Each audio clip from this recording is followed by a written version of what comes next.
concise to shed the light on the outcomes of UPR adoption process in Turkmenistan and Azerbaijan. We find the mechanism of UPR review is to be particularly significant in upholding countries' commitments to human rights. We hold in this panel to enhance the participation of civil society in the adoption of outcomes of the mentioned countries, and as this discussion coincides with the adoption of UPR outcomes at the plenary, I think it would be important to start with our colleagues, the organizers of this event, human rights defenders from NGO, Rights and Freedoms of Turkmenistan Citizens, and I would like to start with Diana Serebrennik, a human rights defender, lawyer who was forced to leave the country and now works in exile.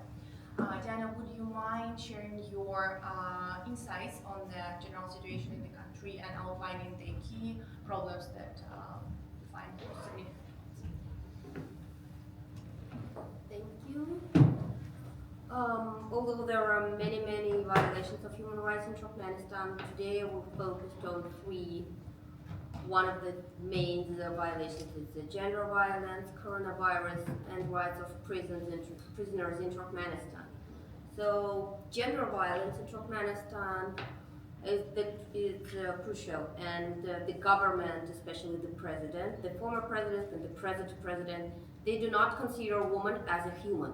They suppose that a place of women is there only at the kitchen and that the women should deal with the kids, that's it.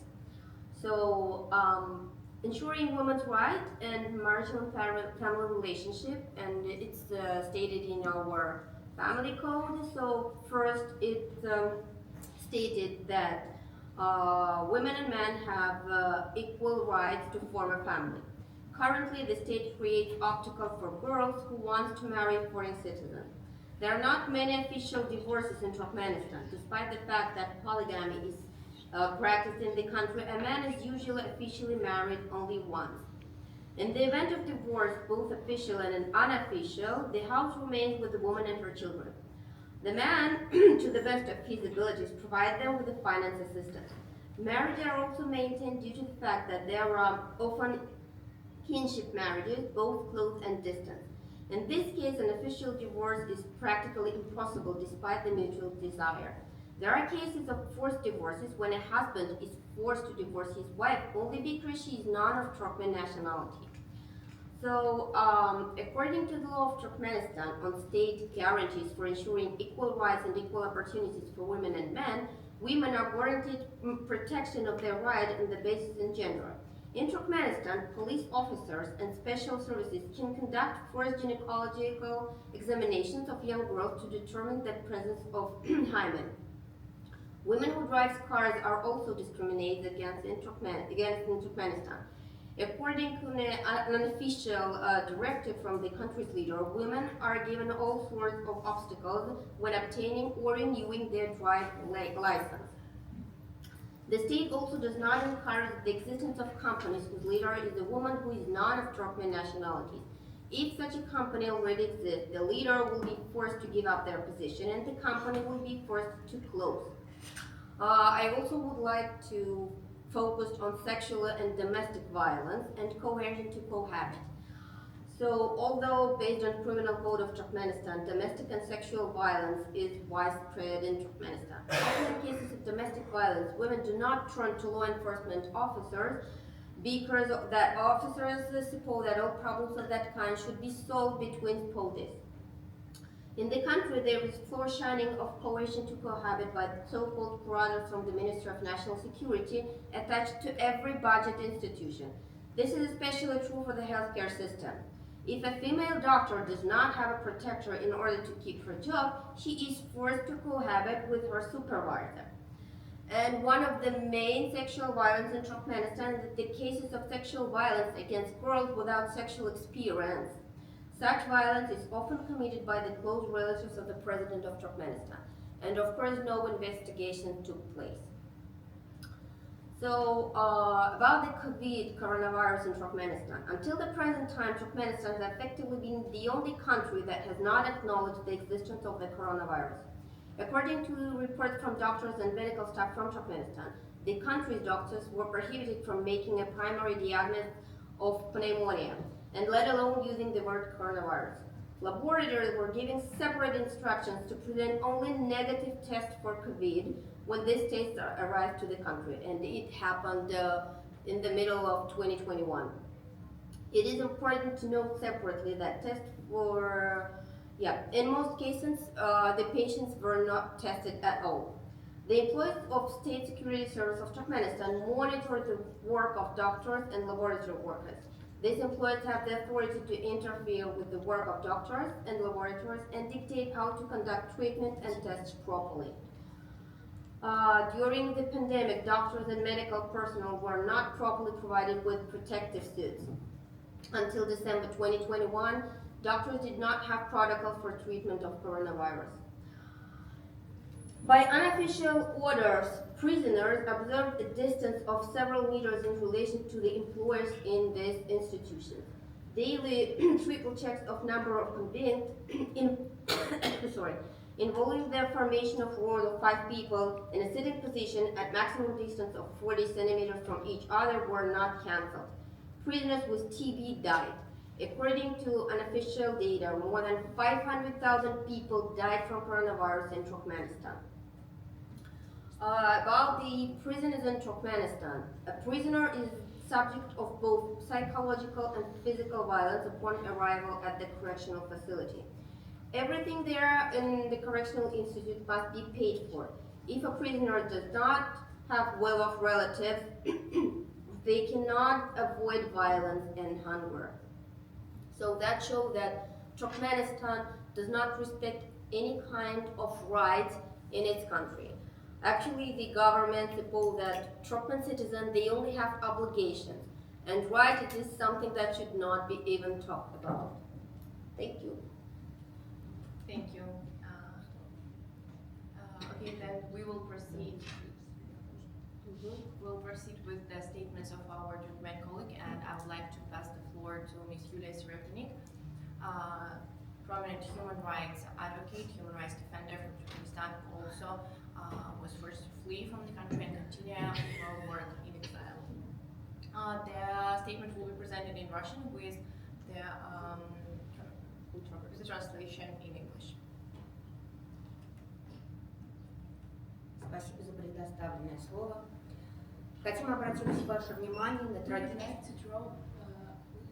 Давайте я буду читать, а потом.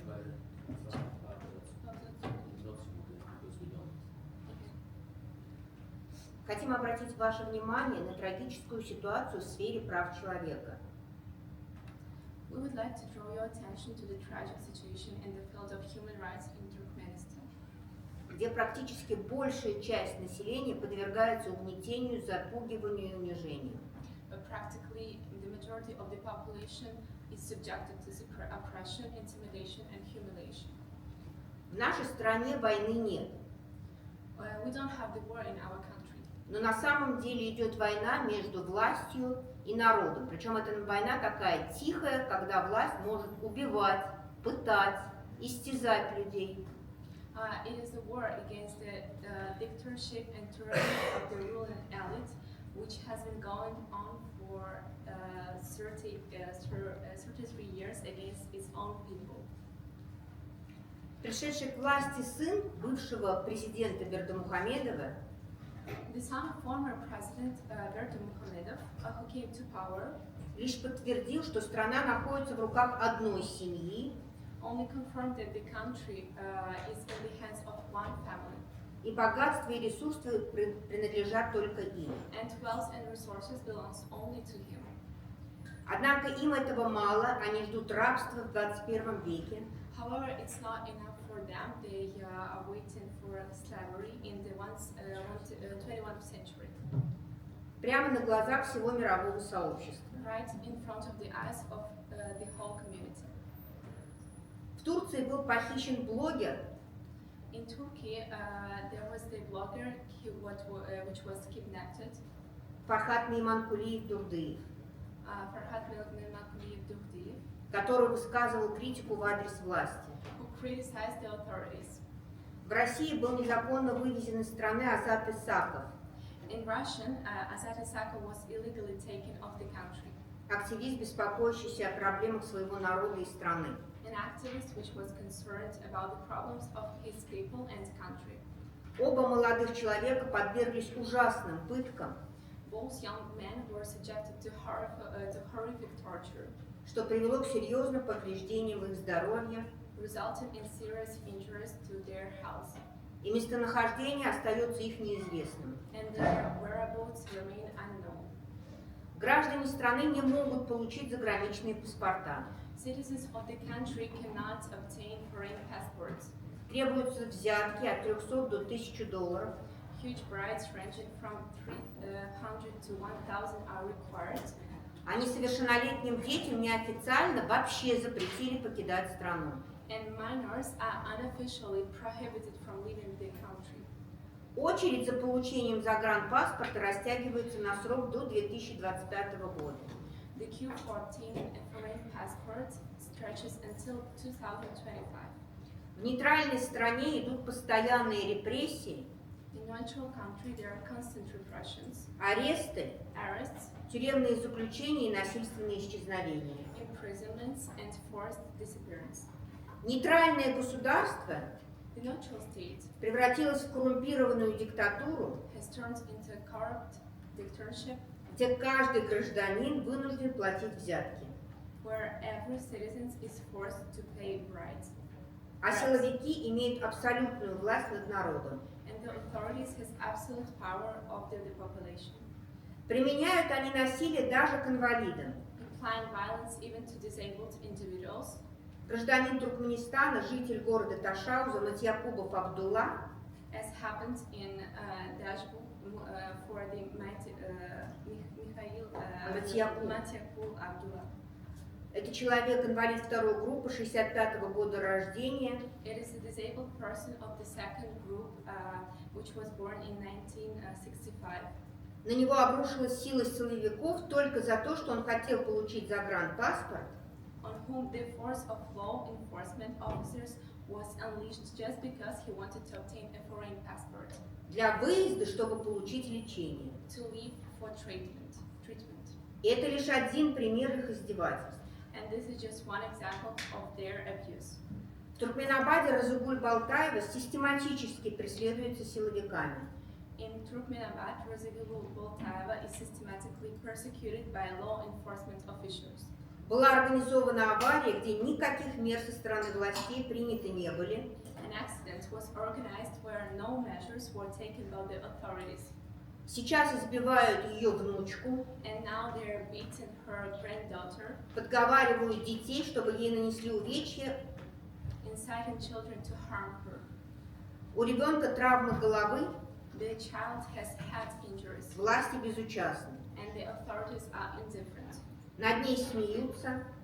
She is loved. Силовики и чиновники насмехаются над жертвами, угрожая им и преследуют даже детей. Law enforcement officers and officials mock the victims, threatening and persecuting even children. Права женщин также постоянно нарушаются. Women's rights are also constantly violated. В стране процветает антисемитизм. Anti-Semitism thrives in the country.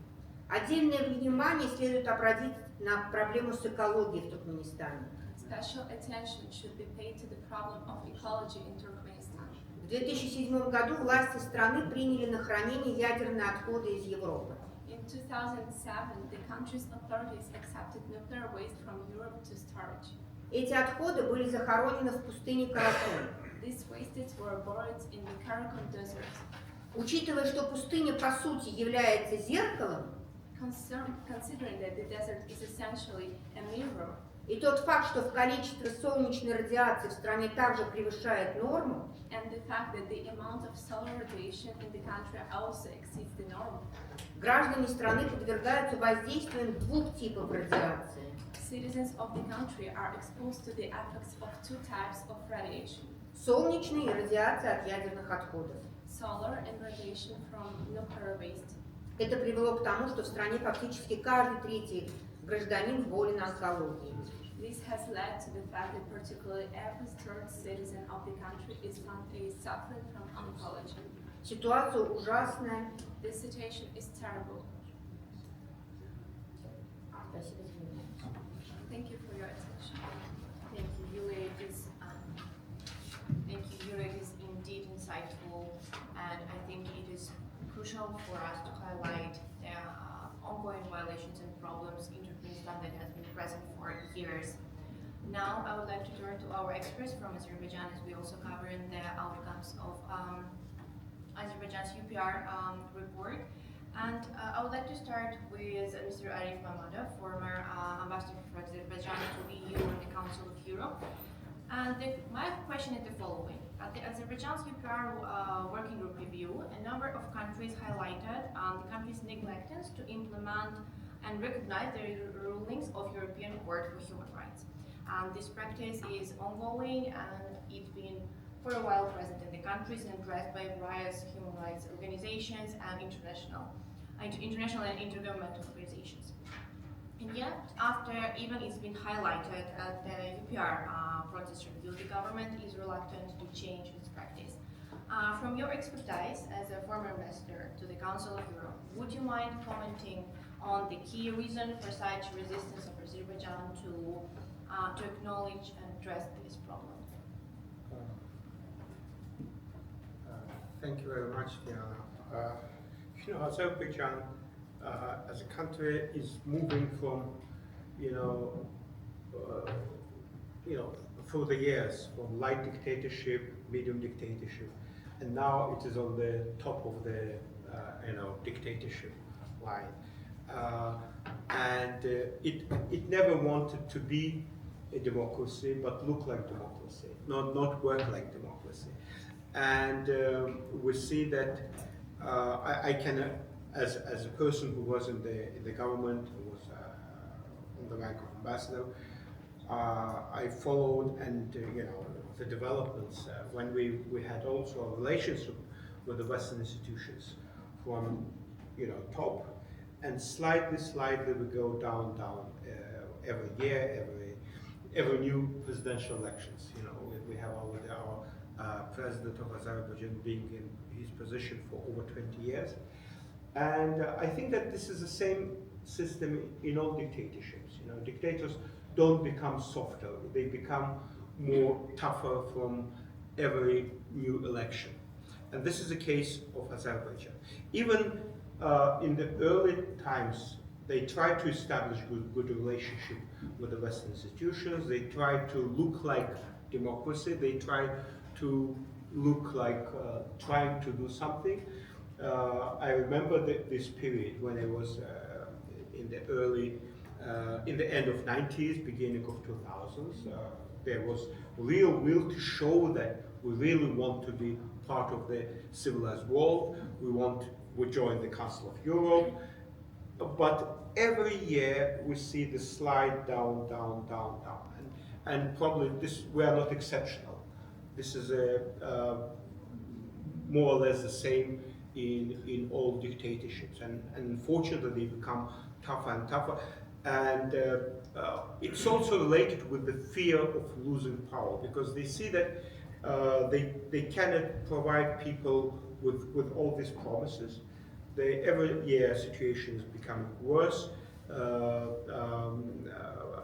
People are unhappy, and they become the victims of their political system that they establish. And of course they know that one day they will lose the power, and they make them even more paranoid. They start thinking these old institutions like the threat for them. They believe that behind any resolution, any decision of the international organization, there is a plot to turn them to prepare coup d'etat in the country, so that they become paranoid. Ilham Aliyev, for example, is not very old. He's normally a little bit over 60, but dictators become more paranoid every time they take the new term, and this is the reason. And in the past, at least, they tried to, to follow some decisions and to execute decisions taken by the European Court of Human Rights, and human rights defenders were receiving the compensation for. But now they're sliding slow. But also there is certain responsibility of international organizations. They believe that with sweetie-tweetie approach, they can achieve some kind of better behavior, but it doesn't work. It never worked with dictatorship. You cannot use sweetie-tweetie language and believe that something will happen. I have been myself part of many discussions and also meetings of the EU Council of Europe officials at the meeting with the President Aliyev. I never heard tough language. I never heard somebody saying that, Mr. President, you have to do this, otherwise we will do this. No, it's always like excuse. Even asking to do something, it is done in such a way that, like, Mr. President, please do this, or this, and they don't say even this is our position. They say that human rights organizations, Amnesty International, Human Rights Watch, they send us letters asking us to do something. And, just we have headache because of that, and you have headache. Please, let's try to do it in a way that neither you have headache and we have headache. But I never heard that, like President of the Parliamentary Assembly or the Secretary General would say that, oh, Mr. Aliyev, it's not unacceptable what you do. No, never. And this is a problem. I think that international organizations lack the teeth. Dictators don't understand sweetie-tweetie. Sweetie-tweetie language is seen by them as their weakness. They are used to work under, Aliyev would immediately do something if, for example, Putin will call him and say that, Aliyev, Ilham, do this. And he will say, yes, sir. And he will do next day, because he knows that Putin can really hurt him or create problems. But, international organizations, they just, now also the world has changed. The world has changed, and unfortunately we see weakening of all institutions. We see UN is much weaker than it was before. We see Council of Europe is weaker. Probably I contributed to the weakness of the Council of Europe because of the carrier diplomacy that I disclosed and made it public. And now I'm more known not as former ambassador, as more like whistleblower.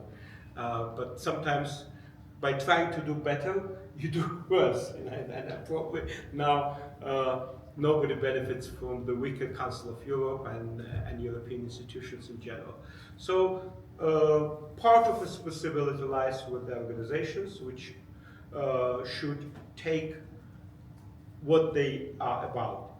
We have seen, for example, many resolutions asking for sanctions against regime in Azerbaijan.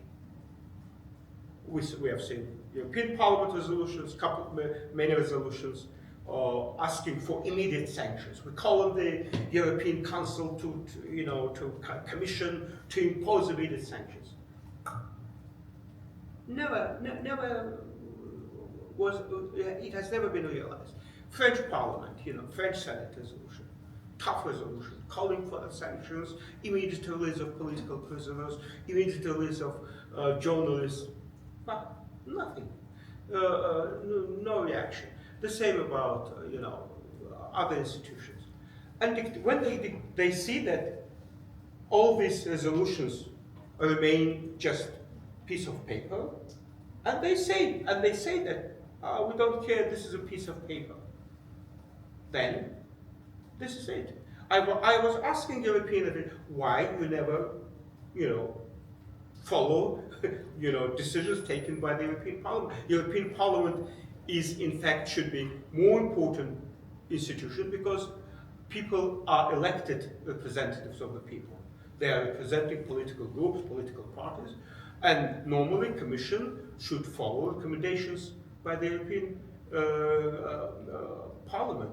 But what we see, the European Parliament takes a resolution, and Commissioner, President of the Commission, van der Leyen comes to Baku and says Azerbaijan is very important strategic partnership with the European Union in terms of energy.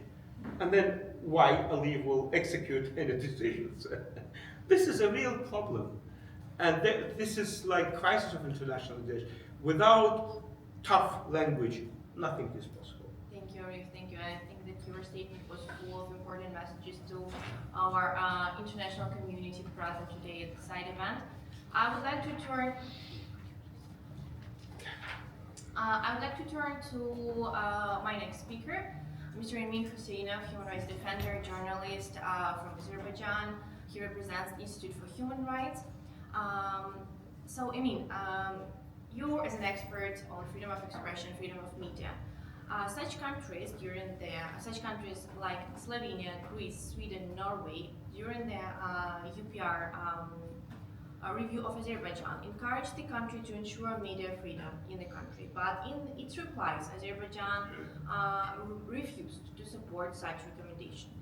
In your opinion, what is the key reason of Azerbaijan's reluctance to admit the issue of media freedom in the country?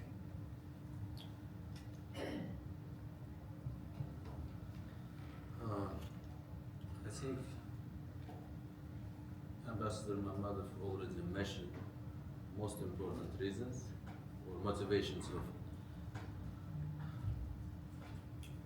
President of Azerbaijan Aliyev, but I would like to add to whom don't know exactly what's happening right now in Azerbaijan, because Aliyev staying on the power for the last 20 years. Azerbaijan, as member of UN, we're also member of the Council of Europe. We joined this institution in 2001, and during our application, when our application for membership reviewed, Azerbaijan modified his own human rights law, all legislative structures super modernized, and we have like an extremely serious progress. But after membership in the Council of Europe, and Aliyev, President Ilham Aliyev, also spent like 1 year there. When he got the power from his father, which is passed in 2003 after 2 presidential terms, he changed and modified Azerbaijani constitution legally with fabricated referendums, and right now we don't have any kind of limit for presidential terms. He appointed his own wife as like vice president. We are first country in the world where president, against clear conflict of interest, appointed his own wife as like country vice president. And when you destroyed all your opponents, when you destroyed opposition, when you kicked out opposition from legislative bodies like parliament, in Azerbaijan, official name Azerbaijani Republic, we are 100 years ago we are saying we are first Muslim world democratic country. In the Muslim world we are first Muslim democratic state in 1918. But imagine after more than 100 years, right now, Azerbaijan is one of the aggressive and toxic authoritarian country. And when we read this recommendation, when you ask why even not accept recommendations to give more opportunities for independent media, because it's only independent media, last stakeholder, which is still somehow exists under these 30 years repressions. But unfortunately, during the last 3 months, Ilham Aliyev destroyed all last independent media outlets who is operated in Azerbaijan, and we add some of them during our alternative reports for UPR. Some of the names not mentioned because we have every week 1 or 2 new political prisoners, and the last 2 years, 1 year, numbers of political prisoners exist 280 persons. 288. 288. A year ago, we have only 98 persons in the prison. Imagine every week, like young journalists, bloggers detained with many fabricated charges, and not only youth organization members, political party members, etc. So that's the last still successful stakeholder which is somehow able to operate in Azerbaijan's free media, and now, as Arif Mammadov mentioned, dictators, as they are longer staying on the ruling power, the regimes change to worse conditions day by day, and it's impossible to find any way. And everyone who have expected like some kind of hopes, even delivered during the delivery of nice and friendly UPR recommendations, intensity of the repressions which is we are observed for the last years, it's incomparable faster, even with UPR recommendations implementation. To be honest, Azerbaijan don't implement any serious recommendations. That's what I would like to say. And especially right now, why Aliyev destroyed, because he have a plan. He want to deliver power for his wife and to his son and other family members in the future. Thank you. Thanks, Min. And going back to Ms. Dana Serebrennik. Dana, we heard from you about grave human rights violations in Turkmenistan, but I would like to discuss in more details about the challenges that community of human rights defenders and activists face while addressing these violations in your daily life. I'm not sure my mic. Yeah, it's on. The government of Turkmenistan prosecutes the real human rights defenders who tries to change somehow situation inside the country. And even we work in the exile, that doesn't mean that we are not prosecuted by the authorities. For example, my daughter, it was to attempt to kidnap her even in Europe. So you can see how the repression works in Turkmenistan. And I'm not talking about the people who tries to do something inside the country. As my colleague mentioned, that people who try to they are not fighting for the human right, they're just trying to fight and to find some kind of justice for their own and nothing. So they're prosecuted by the authorities, there could be different accidents, or they would be bitten by the neighbors. So the situation it's a disaster in Turkmenistan. And the activists who tried to speak somehow, for example in Turkey, they were extradited to Turkmenistan and no one sees them. They were disappeared in the concentration camp of Adantepe. That means death. For Turkmenistan, Adantepe is the synonym of the word death. Thank you. Thanks, Dana. And Yulia, Ms. Yulia Serebrennik, I would like to hear from your perspective, what can international community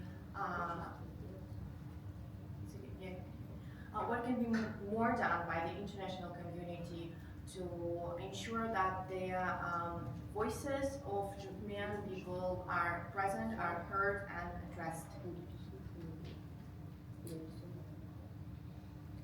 Сегодня, когда уже изменилось гражданское общество, Today, when the civil society has changed, а оно стало меняться где-то с 2015 года, it became to change since 2019, 15, excuse me. люди хоть немного как-то стали осознавать, что за свои права ты должен бороться. The people became acknowledged that they have to fight for their rights. Но, к сожалению, вот то, что у нас есть газ, то, что в любом случае страна богатая, международники сотрудничают с этими диктаторами, признают их, они рукопожатные. But despite the fact that country is rich for oil resources, the authorities continue to cooperate with the international society.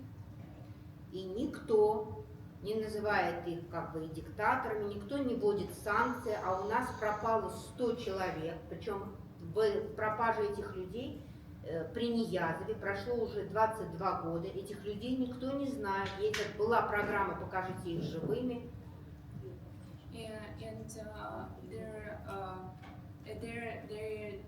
The international society does not recognize them as the dictators, and there's also the 20 people which have disappeared. 100 people. И опять никто не обращает внимания. And again, nobody pays attention to it. Поэтому, конечно, мы работаем над тем, чтобы мировое сообщество услышало нас, что правительства стран услышали нас. So we want that international society hear us and also contribute to this. Потому что это не ихнее королевство, это не королевство семьи Бердымухамедовых. Because it's not their royalty, it's not the royalty of the family of Berdimuhamedov. И они никакого права не имеют так пользоваться всеми недрами и богатствами нашей земли. And they don't have the right to use all the resources of our country. Thank you, Yulia. Now, due to the time constraints, I would like to turn to the audience and open the floor for Q&A session. Would you mind please raising your hand or the chat of the country? Yes, sure, please, gentlemen. Sharov, as of Justice for All International, I have a question to Diana Srepnik. You mentioned about forced divorces in Turkmenistan because you said nationality, you had different wrong nationality of the woman, but I understood that it's because of the different ethnicity of the woman. If I'm not correct, please correct me. Yes. This, in fact, connotates very heavily with German laws of 1935, when Adolf Hitler actually ordered to purify a nation by banning certain marriages, ensuring purity of Arya, as was considered Germans at that time. And Germans were not only allowed to marry non-Arya people, but also have any kind of relations, intimate relations with these people. Is it something that you experience, or you have let's say, allegations which you can confirm happening in Turkmenistan at the moment? If you could elaborate on that, it would be very great. Yes, you're right. I mean the ethnic. We're forced to work with a woman who is not ethnically Turkmen. So, for example, I have Turkmen. I'm Turkmen citizen, but I'm not Turkmen. So, and yes, in Turkmenistan, it is many cases when people they cannot have an official marriage. Of course, everything is non-official. Actually, Turkmenistan is a country that I can call, we are non-official. So everything is non-official, but you should follow the rules, even if it is not official. You understand what do I mean? So, and yes, if you would like to marry Russian, Jewish, Uzbek, Azerbaijani, it doesn't matter, you will have a problem. You will face a problem, especially if you work in the budget institution, you will face the problem. Non-Turkmen woman, she cannot have a high position. She cannot lead the department. She cannot be a minister. She cannot be somewhere at the higher position. That's Turkmenistan. And we have a case when the non-Turkmen woman, she's Jewish, she owned the company, private company. And her husband, he was told that if you want divorce with the woman, we will confiscate everything, we'll confiscate your property. So he refused to do this, and they confiscated everything. it is normal for Turkmenistan to have official Turkmen wife, and non-official it could be any other nationality. I mean, Russian, Uzbek, it doesn't matter for Turkmenistan. The main thing that the family should be man and wife, both are Turkmen. That's like a law in Turkmenistan. Are there any other questions from audience? I see none. Thank you for your question, for your answer, Diana. Then I will, if we have some time left, I would like to turn to our Azerbaijani colleagues, back to you. We gathered today to discuss the perspective of civil society in participating in the Universal Periodic Review, and for this, I think it's important to address what are the challenges for the civil society to be fully, to have full participation in the process. How do you feel? How do you see the submission of your reports? Are there any problems that you have to overcome in order to have a comprehensive dialogue with the UN mechanism?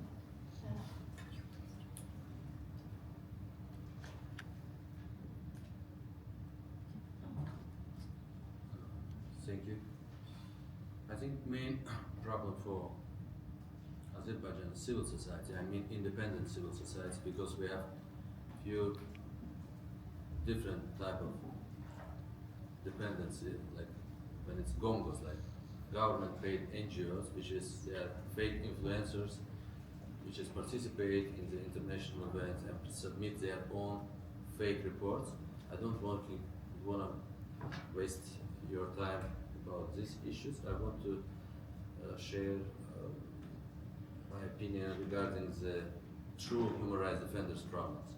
And true human rights defenders problems have a lack of human resources, lack of institutional resources, and lack of free and safe environment to operate without any kind of life threats in your own country. Because NGOs prepared alternative reports for all UN rated bodies, and we also working on UPR since UPR mechanism established. But if you want to analyze what is the main problem, just look to the numbers of the submissions from the independent civil society, because UPR mechanism each 4 years were submitted, and if you see, let's say, 10 years ago, how many, or 12 years ago, how many NGOs submitted their UPR alternative reports, you will see significant small numbers of NGOs, which is today, during this current period, submitted. I think it's like maybe 10 times smaller numbers of NGOs which is submitted today compared with the 12 years ago. Because, and main reason, first of all, it's repressions of the government, and second reason, because many NGOs in Azerbaijan supposed to operate, and also I think it's in Turkmenistan, same problem.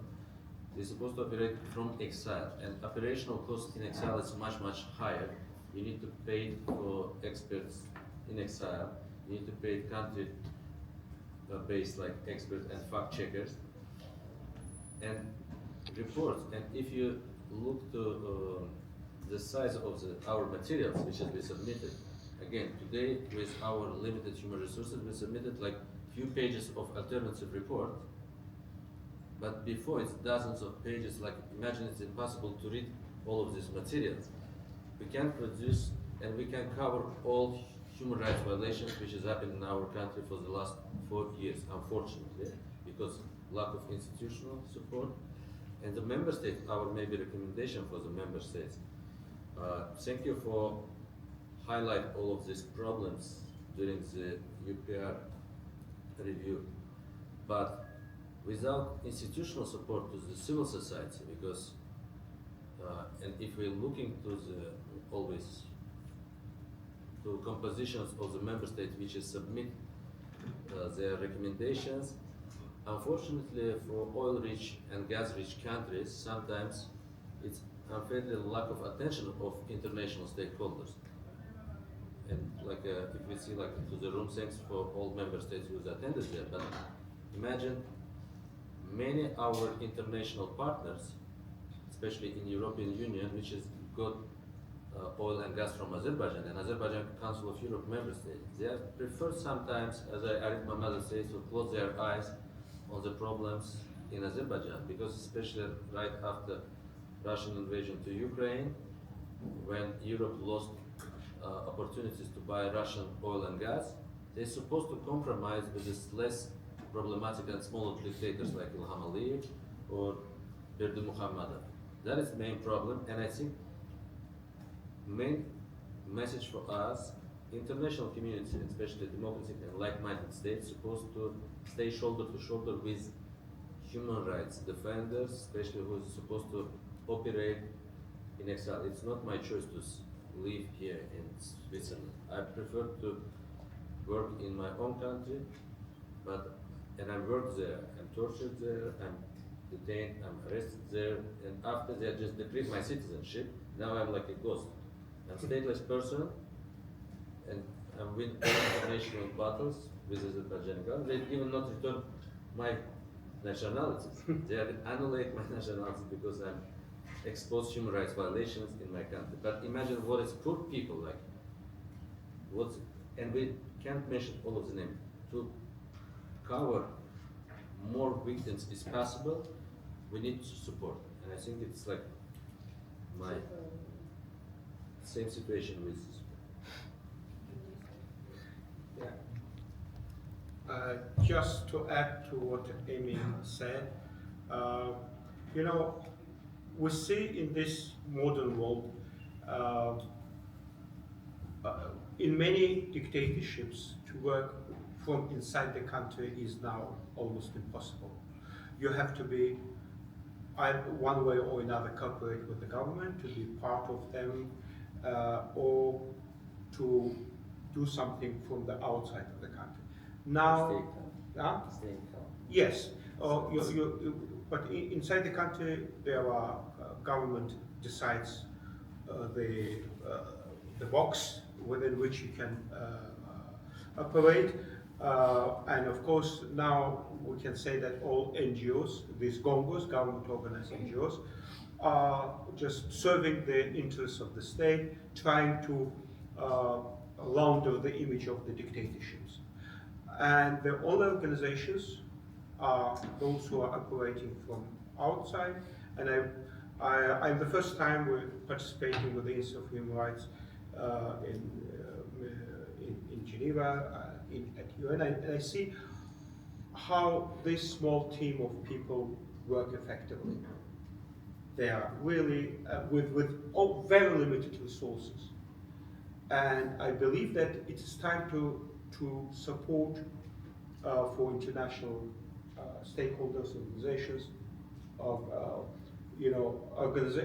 groups or NGOs which are settled outside of the country. They can do much more, but of course more resources are needed, more support is needed. Last time there was France 24 report. They have been looking to what was spent in Azerbaijan for reform of penitentiary, like to prevent tortures. Over 30 million was spent for reform of penitentiary system in Azerbaijan, but did it become better? No. In fact, European taxpayers' money was spent for Azeri government to reform. It is nonsense. And now France 24, they even were trying to get information, official information from the Council of Europe. They were all refusing to give any information. And this is the most pan-European democracy institution. How is it possible? And the same happens everywhere. You know, Azerbaijani government-organized NGO, they receive pockets, the envelope money from the government, and also from the European institutions. Why not to support real organizations which really do very important work? And this is a big problem. And the same for, I'm sure, for Turkmenistan, Yes. for Russia, for other countries. Why you support this government organized organization? I'm sorry to interrupt Yeah. you, but I just noticed a question from the audience that I would like to give the floor to the lady over there. Yes, on the same topic of the space for civil society in Azerbaijan, I have a question I'm sorry, related. would you mind to introducing yourself? Yes, I'm Tamar from Justicia Global University Network for Human Rights. Yes, on the topic of the space for civil society in Azerbaijan to act, in light of the past few years, particularly of violations documented of ethnic Armenians in Nagorno-Karabakh and the conflict with Armenia, enforced disappearances, arbitrary detention, torture, summary executions, motivated by deeply supported at the state level ethnic hatred.